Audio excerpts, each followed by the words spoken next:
अस्सलामुअलैकुम and welcome back to my YouTube channel. उम्मीद है कि आप सब खैरियत से होंगे, मज़े में एकदम फिट होंगे। मेरी प्रीवियस वीडियो पे आप लोगों ने जो मोहब्बत दिखाई है उसका बहुत बहुत शुक्रिया और मुझे पूरी उम्मीद है कि हमारा साथ इसी तरह बहुत अच्छे तरीके से चलता रहेगा। जैसे कि रमज़ान का दूसरा अशरा स्टार्ट हो चुका है और मेरी पूरी कोशिश है कि मैं जल्द से जल्द अपने ईद के सूट की कटिंग एंड स्टिचिंग और उसकी डिज़ाइनिंग आप लोगों के साथ शेयर करूँ, ताकि अगर कोई चीज़ आप लोगों को पसंद आती है तो आप इंस्पायर होकर अपने जो ईद का ड्रेस है वो उसी तरीके से आप भी स्टिच करें। मैंने ये सूट सफ़ायर से सेल में बाय किया था और आई गेस जब लास्ट ईयर गर्मियों की सीज़न एंड सेल लगी थी तो तब मैंने ये ऑनलाइन बाय किया था। और अब इसकी जो प्राइस है, सेल प्राइस, वो मुझे भूल गई हुई है। बहुत प्यारा इसका मरून सा शेड है। शर्ट भी एम्ब्रॉयडरी में है और इसके साथ एक एम्ब्रॉयडर्ड पैच है, प्लेन ट्राउज़र है। इसके साथ बैम्बू शिफॉन का बहुत ही सॉफ्ट सा दुपट्टा है। मैं इस सूट को लेसेस वगैरह लगा के या फैंसी बटन्स लगा के इसको हैवी नहीं करना चाह रही थी। तो अगर आप देखना चाहते हैं कि मैंने इस सूट को किस तरह इसको स्टाइल किया है, किस तरह इसकी मैंने डिज़ाइनिंग की है, तो इसके लिए आपको मेरे साथ वीडियो में जुड़े रहना पड़ेगा। अगर आप मेरे चैनल पर न्यू हैं तो मेरे चैनल को सब्सक्राइब कर दें और इसके साथ जो बेल आइकन है उसको तो लाजमी आपने प्रेस करना है, मेरी वीडियो को शेयर करना है और इसको लाइक भी करना है। तो चलिए इसको मिलके हम स्टिच करते हैं। सबसे पहले मैं ट्राउज़र स्टिच करूँगी। First and most important thing कि अगर आपके पास लॉन का कपड़ा है, कॉटन है, कैम्ब्रिक है, लिनन है, तो आपने इसको श्रिंक लाजमी करना है। अगर आप इसको श्रिंक करके स्टिच नहीं करेंगे, श्रिंक किए बगैर स्टिच करेंगे, तो ये जब इसको आप फर्स्ट वॉश करेंगे तो ये लेंथ में भी कम हो जाएगा और विड्थ में भी तंग हो जाएगा। तो मेक श्योर कि कटिंग और स्टिचिंग से पहले आप कपड़े को लाजमी तौर पर पानी में डिप करें और 10 टू 15 मिनट्स इनफ होते हैं कपड़े को श्रिंक करने के लिए। कटिंग करने से पहले कपड़े को लाजमी तौर पर अच्छे तरीके से प्रेस करना है, उसकी तह बिठानी है, ताकि अगर कपड़े में किसी साइड पर कुछ तिरछान है, टेढ़ापन है, कुछ झोल है, तो वो जब हम प्रेस करेंगे तो वो एक साइड पर निकल आए और उसको ट्रिम करके फिर हमने बाकी कपड़े की कटिंग करनी है। कपड़े को प्रेस करते हुए इसकी जो ओपन साइड है वो आपने अपनी तरफ रखनी है, यानी जिसको हम कन्नी बोलते हैं, कन्नी वाली दोनों साइड्स आपने अपनी तरफ रखनी है। और इन दोनों साइड्स को आपस में मिलाते हुए इसमें जो रिंकल्स होंगे, जो सलवटें होंगी, वो आपने जो दूसरी साइड जो क्लोज साइड है उसकी तरफ इसको निकालना है। इस तरह इसमें जो भी झोल होगा, उसकी तिरछान होगी, वो कपड़े की ईजिली रिमूव हो जाएगी।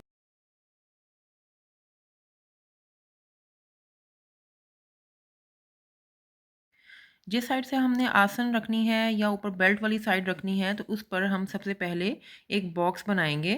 बॉक्स होगा, इसको स्क्वायर बॉक्स बनाएंगे जिसकी सारी साइड्स जो हैं वो इक्वल होंगी। एक हाथ से काम करना भी मुझे मुश्किल हो रहा है। उम्मीद है कि मैं इसको सही तरीके से कर लूँगी। इसकी ये साइड भी सेम होगी, ये साइड भी सेम मेजरमेंट में होगी, ये साइड भी सेम मेजरमेंट में होगी और ये भी सेम होगी। हमने ट्राउज़र स्टिच करना है एक्सेल में और लार्ज साइज़ में। लार्ज टू एक्सेल साइज़ इसमें बिल्कुल फिट आता है। तो लार्ज साइज़ में, एक्सेल साइज़ में ये बॉक्स जो है हम 14.5 इंचज़ का रखेंगे। यही मेजरमेंट इधर आएगी, यही मेजरमेंट इधर आएगी, यही इधर आएगी। ये हमने 14.5 इंचज़ का स्क्वायर बॉक्स बना लिया है जिसकी सारी साइड्स की मेजरमेंट जो है वो सेम है। अब हमने जिस साइड पे आसन बनाना है उस साइड पे इस कोने से हमने 2 इंचेस और मज़ीद बढ़ा देने हैं। इंचेस बढ़ाने के बाद हम यहाँ पर 1 से सवा इंच जो है वो उसका निशान लगाकर इसकी गुलाई कर देंगे। ये हमारा फ्रंट साइड का आसन यहाँ पर बन जाएगा। ये तो हमारा हो गया ट्राउज़र का जो अपर साइड है, आसन वाली साइड है, उसकी मेजरमेंट और उसका तरीका। अब हमने ये जो 14.5 इंचेस हमने यहाँ से लिए हैं, इसका हमने हाफ़ करना है, जो कि ऑलमोस्ट 7.2 समथिंग बनेगा। तो इसको हमने जितनी हमारी ट्राउज़र की लेंथ है नीचे तक लाते हुए हाफ़ करना है, हाफ़ में लेके आना है इस तरह। और यहाँ अगर ये हमारी ट्राउज़र की लेंथ है तो हमने ये निशान लगा लें। मैं एक्चुअली मुझे बहुत मुश्किल हो रहा है, मैं एक हाथ में मैंने मोबाइल को पकड़ा हुआ है और एक हाथ से मैं ये पेन से काम कर रही हूँ, तो मुझे वाक़ई में बड़ी मुश्किल हो रही है। तो हमने अब जितना पाइंचा रखना है उसको हम हाफ़ में डिवाइड करेंगे। लाइक मैं अगर 9 इंचेस का पाइंचा रख रही हूँ तो उसको 4.5 हम इस साइड पे भी 4.5 लेके आएँगे, इस साइड पे भी हम 4.5 इंचेस इसको रखेंगे। इसके बाद आपने शेप पट्टी ले लें। अगर आपके पास शेप पट्टी नहीं है तो आप फ्री हैंड भी इसको यहाँ पर आसन का जो यहाँ पर इसका किनारा है इसको पांचे के इस किनारे से मिलाएंगे। ऊपर से हम थोड़ा सा इसको गुलाई करते हुए और तिरछान में इसको ऐसे नीचे लेके आएंगे। अगर आपके पास शेप पट्टी है तो वेल एंड गुड, वरना आप इस तरीके से भी इसको बेहतरीन तरीके से कटिंग कर सकते हैं। अब हम हमारा जो ये वाला कॉर्नर है इसको हल्की सी ऐसे गुलाई देते हुए हमने यहाँ पर मिला देना है। ये हमारी फ्रंट साइड की मेजरमेंट हो गई है। मैं दोबारा मेंशन कर दूँ कि ये ट्राउज़र मैं लार्ज टू एक्सेल साइज़ का है, वो उसकी मेजरमेंट आपको बता रही हूँ। तो अब हम बैक साइड ट्राउज़र की होगी वो थोड़ी-सी इससे डिफरेंट होगी। डिफरेंट किस तरीके से होगी आइए उसको समझते हैं। हमने जो आसन है, ये फ्रंट वाला तो हमने यहाँ से 2 इंच रखा था ना, अब जो हम बैक है तो ज़ाहिर-सी बात है लार्ज टू एक्सेल है तो थोड़ी बल्की बॉडी पे आएगा, तो यहाँ से हम 3 इंच के फासले पर निशान लगाएँगे और फिर ये जो चीज़ है, ये जो इतना हमारा पोर्शन 2 इंचेस का था, हम ये इसको सीधा ऊपर लेकर जाएँगे और बैक साइड हम थोड़ी-सी आसन वाली साइड से हम बैक को लंबा रखेंगे, ताकि ये लंबा इसलिए रखते हैं कि उठने-बैठने में मसला ना हो। बाज़ औक़ात ये शिकायत होती है कि हम जब उठते-बैठते हैं, नमाज़ पढ़ते हैं तो हमारा ट्राउज़र नीचे को स्लिप होता है। अगर हम बैक साइड यहाँ से ऊपर रखेंगे, लंबी रखेंगे तो ये वाली शिकायत नहीं होगी। दोबारा मैं आपको इसको क्लियर कर दूँ कि ये हमारी फ्रंट साइड की मेज़रमेंट आ रही है और ये जो मैं अब लाइन्स लगा रही हूँ, ये हमारी बैक साइड की मेज़रमेंट है। तो यहाँ पर सेम उसी तरीके से हम जो है 1 से 1.5 इंचेस जो है यहाँ से हम इसको डिस्टेंस रखेंगे और इसको इससे मिला देंगे। यहाँ से हमने जो डिस्टेंस है ना रखा वो 3 इंचेस का रखा है और ये 2 इंचेस है। अब हम यहाँ से इसको 2 इंचेस नीचे पाइंचे की तरफ आएँगे तो यहाँ से हम इसको ऑलमोस्ट 2 इंचेस जो है वो इसकी मेज़रमेंट रखेंगे। 2 इंचेस इसको फ्रंट साइड से बड़ा रखेंगे। तो इसको दोबारा शेप पट्टी ले लें या इसी इसी लाइन को जो है वो फ़ॉलो करते हुए आप इसको एक दूसरे से यूँ मिला दें। याद रहे कि ट्राउज़र की इस साइड से जो फ्रंट और बैक है उसकी सेम कटिंग होगी और इस साइड से उसकी कटिंग में जो है वो मेजरमेंट में डिफरेंस आएगा। यहाँ हमने ये 2 इंच रखा था आसन, यहाँ जो बैक आसन रखेंगे वो हम 3 इंच के फासले पर रखेंगे और ये जो है हम इसको ऑलमोस्ट तकरीबन 3 इंच को बढ़ा के ऊपर करेंगे। यहाँ तक उम्मीद है कि आप सबको समझ आ गई होगी। अगर कोई कमी रह गई है तो वो इंशाल्लाह अब हम कटिंग में इसको पूरा कर लेंगे। जी जनाब, पेपर पे तो हमने सब कुछ समझ लिया है। अब इसको हम कपड़े के ऊपर प्रैक्टिकली इसका इम्प्लीमेंट करते हैं। ये देखें, ये जिसकी इसकी कपड़े की ओपन साइड मैंने अपनी तरफ रखी है। तो 14.5 इंचेस मैंने इस साइड से इसका निशान लगाया है और 14.5 इंचेस ही मैं यहाँ से इस तरफ को निशान लगाऊंगी। 14.5 इंचेस ही ये इधर तक आएगा और ये ऊपर से जब मैं इसको मेजर करूँगी तो यहाँ से भी ये 14.5 इंचेस ही होगा। सारे निशान लगाने के बाद अब हम एक स्केल की मदद से ये जो आसन वाली साइड होगी वहाँ पर हम इसकी लाइन को सीधा कर लेंगे। लाइन को सीधा करने के बाद 2 इंच के फासले पर मैंने निशान लगाया है। निशान लगाने के बाद इसकी हम हल्की सी गुलाई करेंगे। याद रहे कि अगर आप बहुत ज़्यादा गुलाई करेंगे तो तब भी जो है इसके ट्राउज़र के जो पांचे वाले साइड है वहाँ से इसका झोल आएगा, अंदर वाली साइड से झोल आएगा, जिसको आपने हल्की सी गुलाई करनी है आसन वाली साइड से भी। और जो हम नीचे इसकी कटिंग करेंगे तो उसमें भी आपने इसकी गुलाई नॉर्मल सी गुलाई देनी है, ज़्यादा इसको गोल नहीं करना या इसका एक वो कोना सा नहीं बनाना। आसन के निशान लगाने के बाद अब मैं ये जो हमने 14.5 इंचेस का बॉक्स बनाया था इसका हाफ लेंगे और नीचे जितनी लेंथ रखी है तो वहाँ पर हम इसका हाफ का निशान लगाएंगे। और ये याद रखें कि आपने जो निशान लगाना है वो जो बाहर वाली साइड है उसकी वहाँ से हमने निशान लगाना शुरू करना है और फिर जितना पाइंचा रखना होगा तो उसको उसके मुताबिक आप उसको दोनों साइड पे उसकी मेजरमेंट लेंगे। शेप पट्टी की मदद से सारे निशानात को आपस में मिला लेना है और फिर इसकी आपने कटिंग।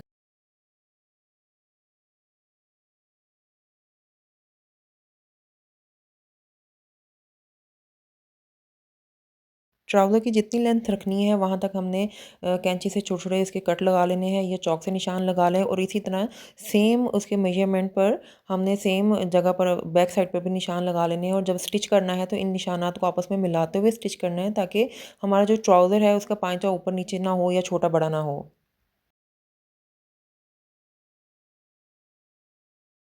अब करनी है हमने ट्राउज़र की बैक साइड की कटिंग। बैक साइड के कपड़े में मैं थोड़ा-सा जॉइंट लगाऊँगी जहाँ पर हमारी आसन आएगी, क्योंकि इसकी चौड़ाई थोड़ी कम थी तो इसलिए मुझे जो है वो साइज़ को पूरा करने के लिए यहाँ पर जॉइंट लगाना पड़ा है।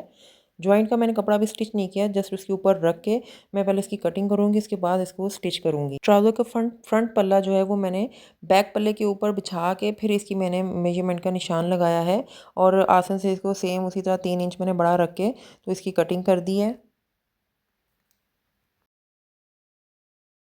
पाँचे वाली साइड से भी इसको ट्राउज़र के बैक साइड को मैंने 2 इंच बड़ा रखा है और फिर वो उस शेप पट्टी की मदद से इसको मैंने निशानात को आपस में मिला दिया है।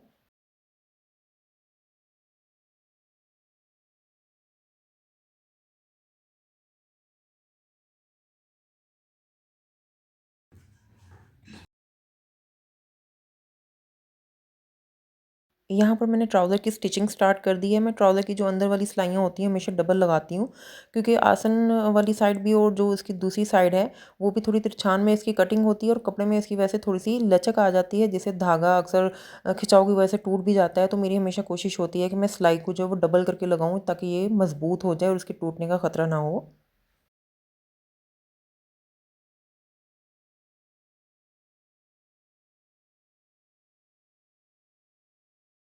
बाकी सारा ट्राउज़र स्टिच हो गया है। अब इसकी बेल्ट तैयार करते हैं।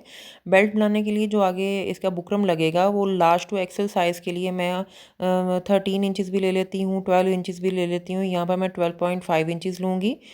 12.5 इंचेस जो है वो हम इसका बुकरम लेंगे, और इसके अलावा जो इलास्टिक लगेगी वो ऑलमोस्ट 24 इंचेस में इलास्टिक की इसकी कटिंग करूँगी। बल्कि इलास्टिक की मैं यहाँ कटिंग नहीं करूँगी, इलास्टिक के ऊपर 24 इंचेस जो है वो उसको मेजर करके मैं वहाँ पर चॉक से निशान लगा लूँगी, क्योंकि अगर कटिंग कर लेंगे, इलास्टिक कटिंग करके लगाएंगे तो फिर उसको लगाना ज़रा मुश्किल हो जाता है, बार बार इलास्टिक को खींचना मुश्किल हो, या फिर उसको सेट करना एडजस्ट करना ज़रा मुश्किल हो जाता है। बल्कि बिगनर्स के लिए तो ज़्यादा इसमें डिफ़िकल्टी होती है। इसलिए इसका सबसे आसान तरीका यही है कि आप इलास्टिक को मेजर करें और जहाँ तक आपकी मेजरमेंट आती है वहाँ पर चॉक के साथ निशान लगा लें। अब हम फ्रंट साइड पे जो बुकरम लगानी है उस बुकरम को हम हाफ करके एक निशान सा उठा लेंगे, और इस हाफ वाले निशान को हमने फ्रंट साइड की आसन की जो सिलाई आ रही है उसके ऊपर रख के इसको सेट करना है। देखिए कुछ इस तरीके से। बुकरम सेट करने के बाद हमने जो इसका एक्स्ट्रा कपड़ा लगाया हुआ है फोल्ड करने के लिए उसको हम फोल्ड करेंगे, और यहाँ पर हम एक सिलाई इस रुख पर लगाएंगे, ताकि बुकरम है जो वो इसको स्टिच करते हुए इलास्टिक, ज़ाहिर बात है इलास्टिक जब हम लगाएंगे इलास्टिक को थोड़ा बहुत खींचेंगे भी, तो बुकरम जो है वो हमारी आगे पीछे ना हो। तो यहाँ पर हम इस रुख पर एक सिलाई लगाएंगे, उसके बाद बेल्ट को फोल्ड करना शुरू करेंगे। थोड़ी सी सिलाई लगाने के बाद जब बेल्ट का थोड़ा सा उस बुकरम का थोड़ा सा हिस्सा बच जाएगा, तो जो हमारी इलास्टिक है वो हमने यहाँ पर तकरीबन हाफ इंच अंदर रख के तो उसको हमने यहाँ पर स्टिच करना है इस तरीके से। अभी हम दूसरी साइड पर इसकी सिलाई लेके आएंगे।